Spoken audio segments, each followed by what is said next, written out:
Hello, my name is Josh Rogers. I'm here today. I'm going to tell you about my project that I did for this class. I did it over the transition from vocational education to career and technical education. Whenever I was a kid, I took vocational classes, welding, a few FFA type courses.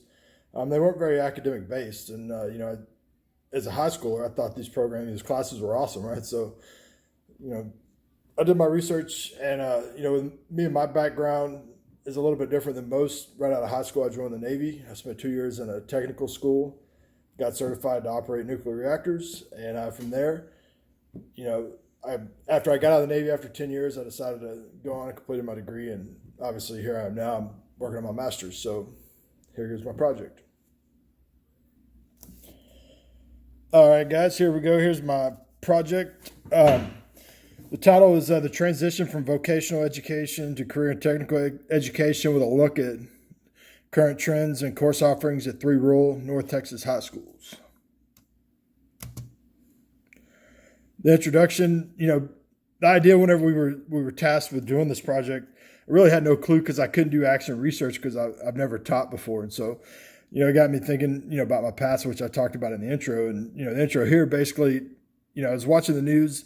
I don't remember the guy's name, but he's pretty famous. But he's talking about all the vocational type jobs and programs that are out there.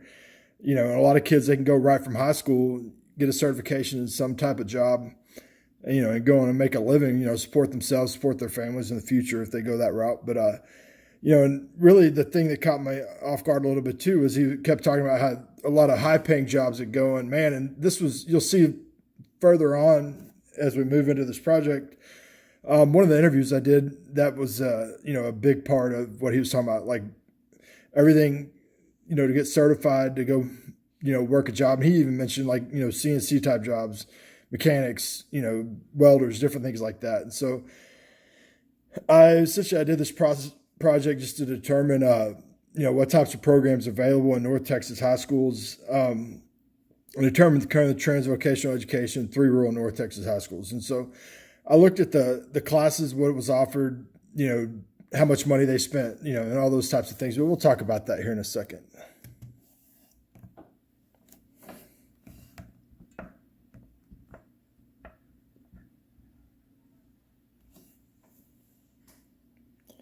All right, research questions. What learning theory can it be applied to CTE programs? How has vocational education programs changed over the last 100 years?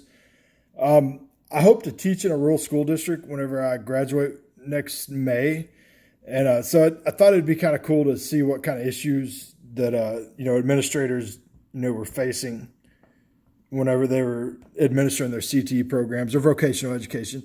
As I'm doing this too, I'm going to use vocational education and CTE, career and technical education, is kind of going to be mixed in together.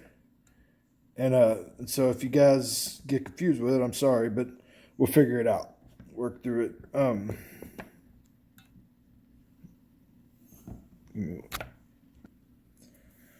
also too, the research questions, I was kind of looking at, essentially we just wanted to see how many career technical education courses are offered at 3 rural North Texas schools based on their size. What are the current trends in career and technical education as far as like what kind of classes they're looking to offer, different things like that. And just obviously, like I was saying before, just what kind of offerings are going on in North Texas. So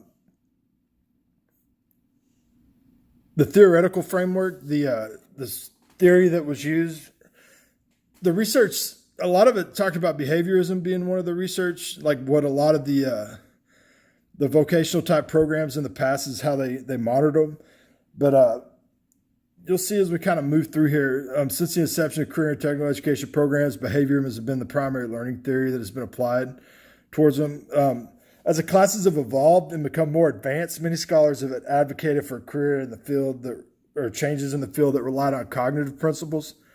And this new approach focuses on constructivism as well as the learner-centered approach to teaching.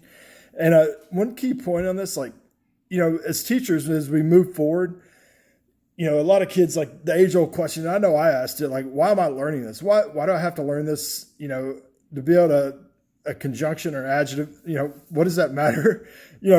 now looking back on it, it matters a lot. But teachers in the CTE type jobs, like they give them a chance to explain to them why it matters that they're learning this. And the kids that are taking these classes, they're signing up for them because it's what they're interested in. And so if you want to learn how to weld, well, what better place to do it for free? And you can get, you can learn it while you're in school. So it's kind of the theoretical framework.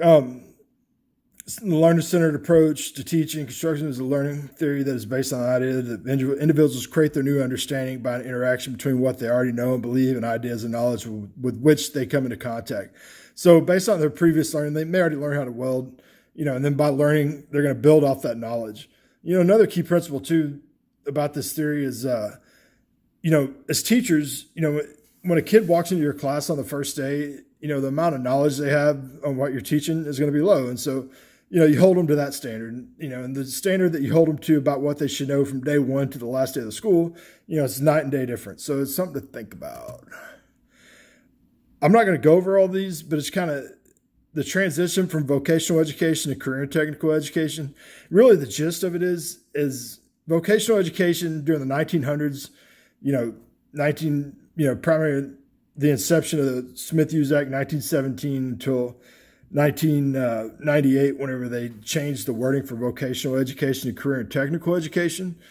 The biggest transition, right, during the 1900s, vocational type programs were deemed to be for students that were not going to go to college, that maybe they didn't want to go to college, whatever. And so they wanted to, give them some type of training. But some of the issues that they had with the Smith-Hughes Act, if a child was receiving instruction from a teacher that taught vocational education classes, they couldn't receive instruction, in other classes from different teachers. So it was like they were focusing mostly on vocational education. Between 1970 and 1993, the United States saw manufacturing jobs fall by 41%. Thus, by 1993, only 16% of those employed in the workforce were employed in manufacturing jobs. So this change in manufacturing jobs highlighted a need to change in the focus of vocational programs in our country. So with the older model, we were preparing students for jobs that no longer existed. So that's what you see, the transition from vocational education that wasn't really academic based, go learn a trade, do what you do, to career and technical education, which was academic based and had an academic focus. And so with that program, essentially what happens is the classes, they're tying, you can go tie your math class into a welding class because there's so many different opportunities, learning angles, cutting angles. If you've ever worked with metal, you only want to cut it once because it's hard to cut anyway. So, in some of the different trades, and we'll get into some of the different classes, as we progress through here. And so the next section of my literature review, like I'd mentioned earlier, I wanted to look at some of the challenges that administrators face in rural areas. And just to give you an idea, like 50% of all the school districts in our country are in a rural area. And so it's kind of mind-blowing. If you think almost over half the kids in our country are going to school in rural areas.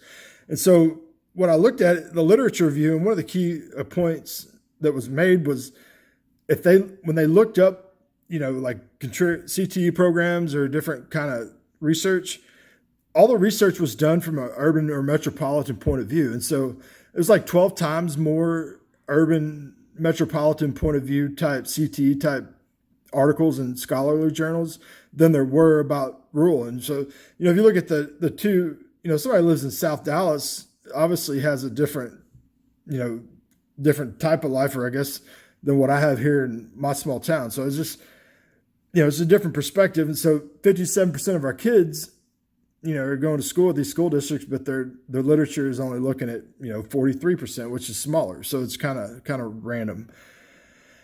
Some of the different challenges I wanted to look at, and you'll see this kind of brought up a little bit more whenever I did my interview with a principal that was at a pretty small rural school district.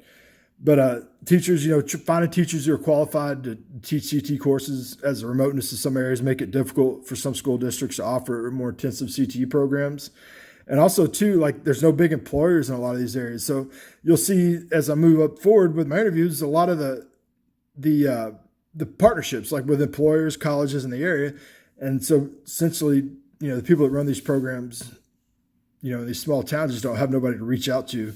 And another key point that was made during this part of the literature review is that a lot of the more urban type, the larger school districts, they have committees, staffs of people to do all these CTE programs, like to administer them for funding, different things like that. And what you run into is a lot of the smaller school districts, the principal is in charge of this. So a lot of the paperwork and documentation, the research in my paper kind of goes into it a little more detail, but it's kind of overwhelming if you look at all the tasks of principal in a small school district in the state of Texas, what they're dealing with, and then you're adding all these other compliance and reporting requirements and certification evaluations is kind of a little bit overwhelming.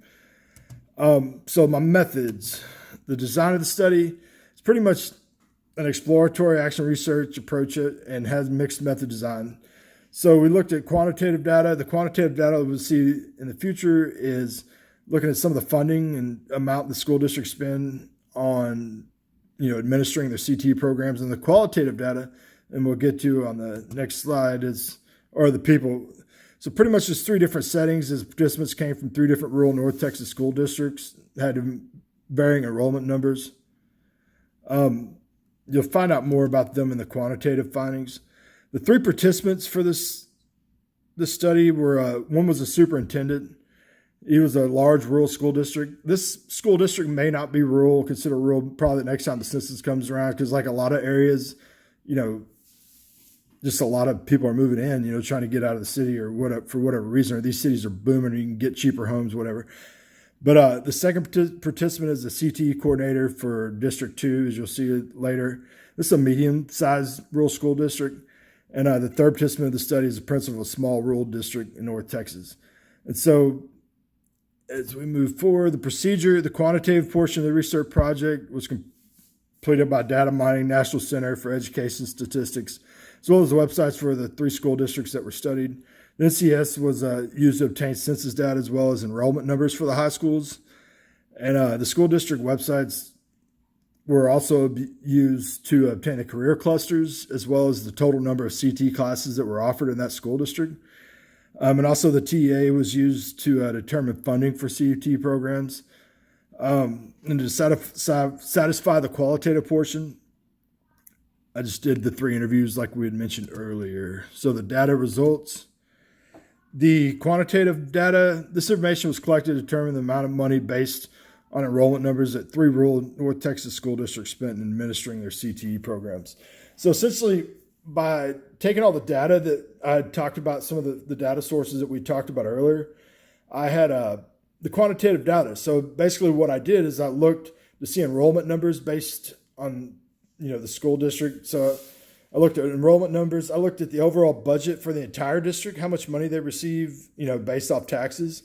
And then I looked at what was spent on CTE programs, to see what they spent. And then obviously I went and looked at their websites to see exactly how many classes they were offering, so it's pretty impressive. And we'll talk about that during the conclusion, but it's interesting just to see how much these school districts, especially the smaller ones, are able to, to accomplish with a lot less funding. So here we go. The qualitative data, like I said, I did the interviews with the 3 individuals. The primary questions I asked them: what are the current trends in CTA programs for your school district? Does your school district have any partnerships with local business colleges for your CTE programs? What has been the most significant changes? And are there any classes that your district is currently working on adding to your CTE programs? So as we move on, we're looking at the quantitative data. So you can see from the District 1 is the large school district. District 2 would be a medium. District 3 is the small for the study. And so you can see the difference. District 1 has 6 times more funding, for their overall budget. So they're spending 4 times. But if you look, the part I found interesting is if you look at the total budget spent on CTE courses, well, District 1, they're spending a smaller portion of their overall budget on CTE courses than the 2 smaller schools. So just looking at the CTE programs in the smaller schools, it seems like it would be a bigger burden on budgeting than the bigger school. So let me see. How many CT courses are offered? So what I did, I looked at total enrollment, high school enrollment numbers. As you can see, and then number of classes. District 3, like we saw earlier, was significantly smaller, had 6 times less overall budget, but really they're comparable. They offer half the classes, but they're making do with what they have. And then I thought it was really interesting, District 2, how many classes they offer, and they still get quite a bit less money than, the bigger school district. So as we move on from here, the qualitative portion, what are the current trends? And what I found out of here is, District 1 and District 2, they have committees, they have boards, and so they have databases, access to these big databases. And what these guys do to current the trends and like what they're looking to do, they'll mine the data and figure out what trades are going to be in demand in 4 or 5 years, and so they're able to plan ahead with what they're going to offer. And one of the trends, as we'll see, you'll see in the question later, like with the principal of the small school district, he's pretty much year by year based on manning. Like, what classes can he offer based off of what, is he going to be able to find people, hire people, to offer the classes? So it's pretty interesting to see. But, as you see here, Focus talking with the Texas workforce, you see that a lot in the interview. CNC operators, like I'd mentioned earlier about the jobs that were available that only require certification, you could pay a lot of money. And, why not let the high schools fill that void, and like I'd mentioned earlier too about the issues, charge of our CT programs. Beside myself, this trend changed quite a bit when they see at small schools, difficult to keep up with the changes and whenever there are changes, the person responsible for them is the principal. So, and as you can see below, it just goes in line with the literature review. They have partnerships with local colleges. All 3 of them did. The small district didn't really have any employment partnerships because of where they're at. In the town that school district is in, there's really no industry. There's like an Exxon and a donut store, and a post office and like a little Main Street, but there's just a smaller town.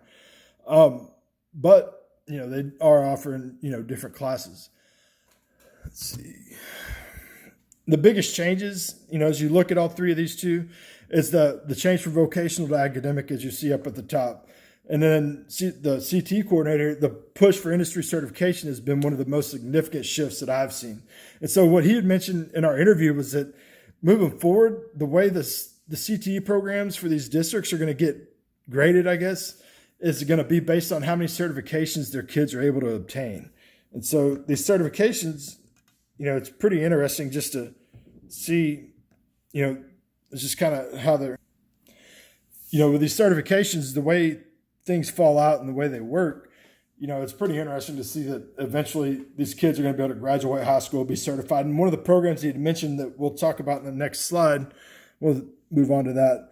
And like he said here, the most significant change over the year has been focused on endorsements in the House Bill 5. And I didn't really do any literature review on that because it didn't really fit the scope of what I was doing. And like I said, it's in line with literature reviews, shifting, added to academic component to CTE courses. And also, too, are there any classes that your district is currently working on adding your CTE programs? Like I had mentioned earlier, the principal, we're changing our CTE classes regularly depending on the staff we have and the student interest. And the superintendent and the CTE coordinator, it's a whole different ball game. So they're trying to get HVAC certified right out of high school. It's a 2-year program if you go through, a community college or one of those places. Let's see.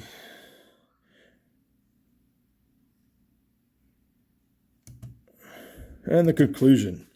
So when looking at the enrollment numbers, the smaller school districts, they offer fewer classes, but they do offer a large number of classes, even though the enrollment numbers are lower. When looking at the percentage of overall budget spent on CTE programs, the smaller districts use a larger percentage of their budget in administering their CTE programs. Much like the literature review, the current trends, course offerings, and partnerships are in line with the responses that were given in the interviews. And the literature review also highlighted the issues that the administrations face in rural school districts.